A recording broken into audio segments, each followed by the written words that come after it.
dire, intanto prima di guardare queste fotocopie che avete, vorrei rilevare un dato che, come avete visto negli esempi qua che abbiamo appena visto, due esperienze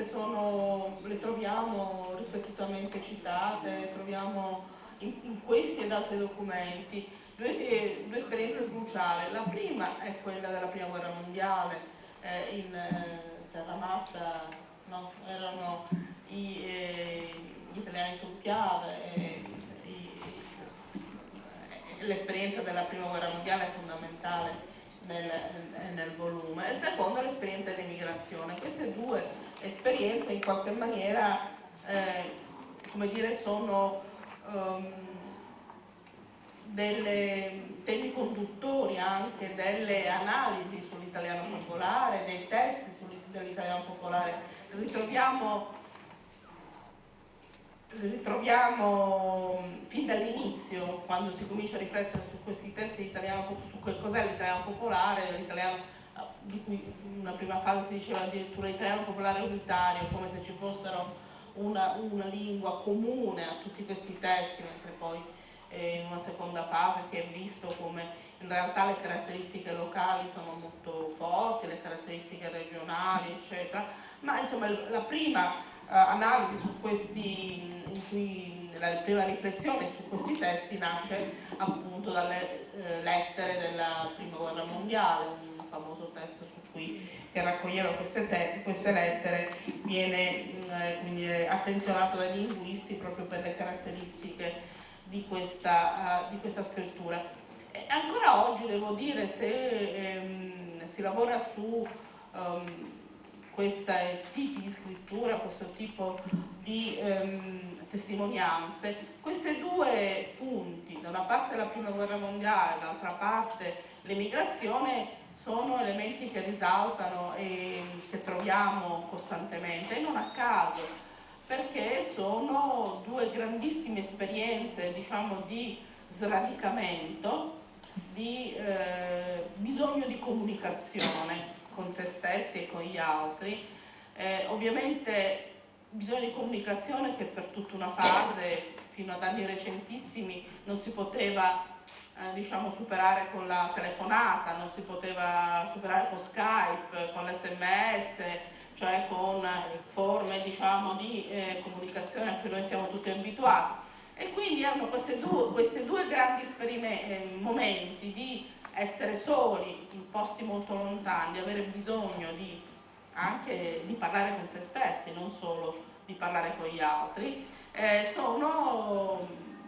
dei momenti tipici e topici in cui emerge questo bisogno di scrivere da parte di persone che la scrittura la frequentano fuori dalle aule scolastiche. Questo è poi la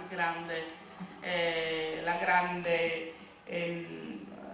novità, cioè che poi non è veramente una grandissima novità, perché nella storia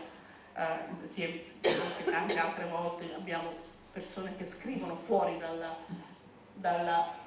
scrittura codificata dentro le aule scolastiche. Ecco, come si impara a scrivere? Come si impara a scrivere da autodidatta, sostanzialmente. Come si impara a scrivere non con una maestra a fianco che dice che il punto e virgola non ha quella funzione. Cioè come la scrittura si impara quasi naturalmente attraverso degli esperimenti, attraverso delle pratiche scrittorie che sono molto diverse e lontane da quelle appunto dei nostri figli, che hanno imparato come dire, attraverso un apprendimento guidato, costantemente guidato. Qui abbiamo l'apprendimento di una lingua e di una capacità, che è quella di scrivere in maniera naturale. Ecco, questa idea, insomma, che siamo di fronte a delle persone che imparano insieme a scrivere in qualche maniera con un piccolissimo input scolastico, spesso 1 anno, 2 anni, sono poche lezioni, è un maestro improvvisato, e qualcun altro che ha magari un poco più di scolarità di quella che ho io, e nello stesso tempo impara una lingua appunto al di fuori di un apprendimento guidato. Queste due caratteristiche che spesso troviamo assieme, cioè l'apprendimento della lingua e l'apprendimento della scrittura entrambe spontanee. Il testo che vi ho dato è proprio un caso di questo genere. Il primo dei testi su cui volevo farvi riflettere è un diario. Allora, i testi che vi ho dato sono tutti e due testi che non hanno nessuna pretesa di essere testi letterari. Qua abbiamo parlato di Rebbito, abbiamo parlato di Bordonaro, la cui diciamo che hanno avuto anche un rilievo, un peso, sappiamo che sono stati anche dei casi letterari. Invece questi testi che analizziamo, che vorrei analizzare insieme a voi molto velocemente, non sono testi che non hanno avuto nessun interesse se non per chi ha scritto, per chi ha ricevuto quei testi e per noi che in questo momento li stiamo analizzando. Il primo è un testo, sono pezzi di testi in cui secondo me l'interesse è proprio questo, di far vedere insieme una persona che apprende a scrivere e apprende l'italiano. Questi due elementi tutti insieme, apprendere una lingua sconosciuta e apprendere la capacità di scrivere in quella lingua sconosciuta, sono due cose diverse, non è la stessa cosa. Cioè un apprendimento spontaneo di una lingua in un contesto che non è che è diverso ovviamente dalla Sicilia, quindi una persona si sposta e apprende un'altra lingua, in questo caso un italiano diciamo particolare, che era l'italiano delle trincee, perché vediamo subito che tipo di testo è, e nello stesso tempo proprio per quel bisogno di comunicare fortissimo che in questi momenti particolari della vita delle persone emerge, inizia a scrivere un diario. In particolare questo signore è mio nonno, quindi insomma ho trovato questo diario nelle carte quando lui è morto. È una persona che insomma molto lontano dalla voglia di comunicare, diciamo, per tutta la vita che io l'ho conosciuto a partire da quando lui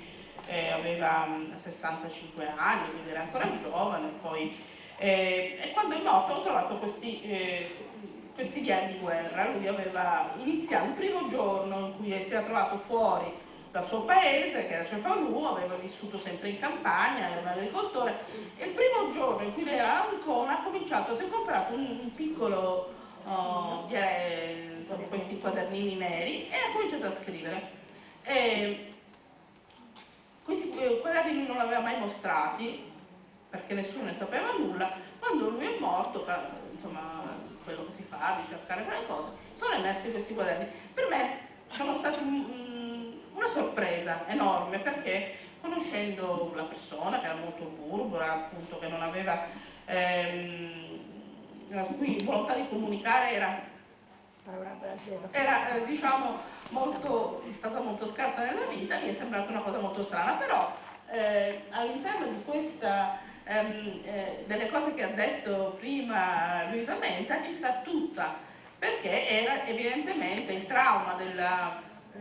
stare fuori casa, il trauma di una lingua che non conosceva. Lui aveva fatto solo 3 anni di scuola elementare, quindi aveva un dialettofono quasi esclusivo, e aveva ha preso i rudimenti della scrittura, veramente i rudimenti, perché quando si dice 3 anni di scuola noi pensiamo 3 anni di scuola, ma in realtà non erano 3 anni completi, perché nel frattempo c'era le olive, c'erano tante altre cose, lo sappiamo insomma, no? E c'era una vita in cui la scuola erano alcuni giorni all'anno. Però io intanto mi ricordo mio nonno che per tutta la vita leggeva il giornale ogni giorno, quindi aveva imparato a leggere abbastanza bene, non a scuola. E questi diari secondo me ci dicono che lui il rapporto con la scrittura e con la lettura l'ha costruito nel momento in cui era fuori di casa, in cui appunto aveva bisogno di comunicare con se stesso, perché evidentemente il trauma della guerra deve essere stato per tutti questi giovani enorme, no? Perché contemporaneamente fuori da casa, fuori dalla propria lingua, in questi luoghi e con un fucile in mano deve essere stato qualcosa di molto pesante. E questo diario, ecco, rispetto a quello che abbiamo detto prima, secondo me è molto interessante questo, perché noi spesso pensiamo e diciamo noi linguisti, lo diciamo costantemente, che rispetto alla scrittura dei bambini, che sono in evoluzione, no? Le scritture dei semicolti sono fisse, perché effettivamente non troviamo cambiamento, cioè è come se noi diciamo si è fossilizzata quella lingua, quel livello di lingua rimane statico, perché è quello a cui sono giunti nel loro processo di apprendimento. E quindi se leggiamo Bordonaro la prima pagina e leggiamo alla fine, non troviamo un'evoluzione. E questo è quello che noi diciamo, ed è giusto così, per differenziare rispetto a tutte le situazioni in cui noi troviamo un'evoluzione linguistica, che possano essere i bambini, che possano essere gli immigrati, in cui questa lingua cambia nel percorso. In realtà il diario di mio nonno è invece un esempio di come questo italiano popolare può essere anche in evoluzione, perché leggendo dalla prima all'ultima pagina non ha una importanza letteraria, eccetera, quindi è una lettura che posso aver fatto solo io perché era mio nonno e insomma mi interessava tutta la sua storia, ma secondo me leggendo dalla prima all'ultima pagina, sono 2 anni e mezzo, in realtà c'è un'evoluzione, è un italiano popolare in movimento, non so se c'è questa categoria, possiamo inventarla, è un italiano popolare in movimento perché lui impara a leggere e scrivere in quel contesto, partendo con reggimenti molto così da semi-analfabeta, e impara anche l'italiano. Mio nonno me lo ricordo che parlava italiano, in certi contesti era in grado di imbastire un discorso minimo, eccetera, eccetera, e probabilmente se non avesse avuto l'esperienza della guerra non avrebbe avuto quel livello di competenza, perché è stato lì che lui per 3 anni da giovane ha dovuto parlare con persone di tutta Italia. È stato immerso in un contesto linguistico variegato, che non era sicuramente il contesto, diciamo, di un italiano standard, di un italiano colto, è un italiano parlato da reclute e da giovani di tutta Italia, ma le sue capacità di comprensione e di abilità anche produttive in italiano si sono sicuramente sviluppate, e questa piccola pezzetto che vi ho dato sono secondo me la prova di questo italiano popolare in movimento, perché sono i pezzi del diario dalla prima pagina verso l'ultimo, quando è scoppiata la guerra, perché ovviamente sono partiti prima, eccetera, eccetera. Lui, le prime pezzetto dal 1° al 10 gennaio sono le prime volte in cui lui, secondo me, ha cominciato a scrivere, se non in quelle poche esperienze scolastiche. E là, se lo leggete, ovviamente è un po' noioso, dall'inizio troviamo tutte quante le caratteristiche che Luisa Menta ha elencato prima, cioè segmentazione delle parole molto scarsa, tende a mettere le cesure laddove non ci vorrebbero e a convogliare le parole laddove noi le teniamo separate. Ovviamente essere e avere, alternanza di essere e avere in maniera molto disordinata, tutta una serie di altre caratteristiche che abbiamo trovato lì, solo coordinazione, la frase brevissima, c'è sempre la stessa struttura ripetuta, c'è un ancoraggio temporale, oggi, domani, e poi una frase senza subordinazione, una piccola frase. Dopodiché, man mano che noi andiamo avanti in questa lettura, se avete voglia di farlo, se non avete voglia non ha importanza, lo racconto io. Dovresti leggerla qualcuno perché non tutti hanno avuto qua. Ah, mi dispiace, non avete tutti. No, così tu ce l'hai, poi l'abbiamo fatto. No, se non l'avete, tutto il mio discorso io pensavo che l'avevate davanti. Per esempio il primo giorno, picchetto straordinario fino alle ore 14, ho spedito una cartolina alla casa, dopo alle 6 ho sortito e sono andato al cinematografo. Intanto queste diarie, come in tanti altri, troviamo un elemento che noi conosciamo, cioè che quando si stava fuori si continuava a scrivere, cartoline, di tutto, no? Cioè c'era un continuo, c'erano viaggi di andata e ritorno continui, esattamente come nell'immigrazione. Noi abbiamo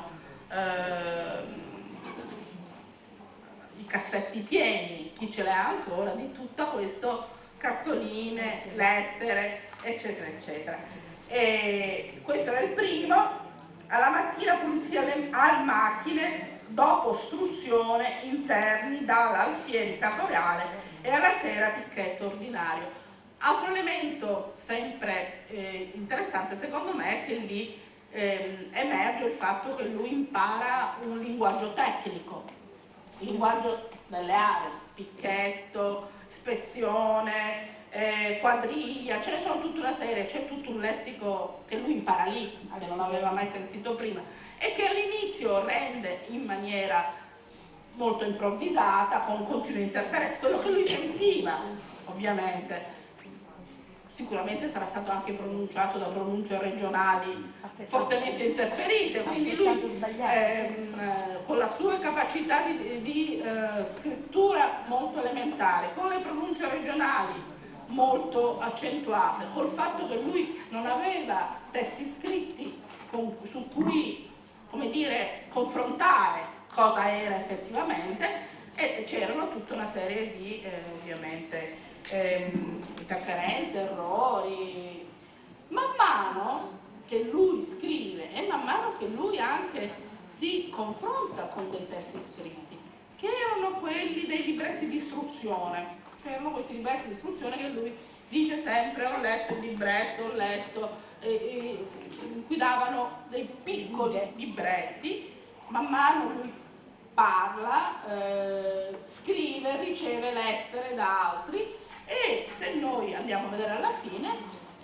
lui ha una sintassi molto più elaborata. Intanto le frasi all'inizio sono sempre di più o meno 15 parole, mentre alla fine possono essere anche frasi molto complesse,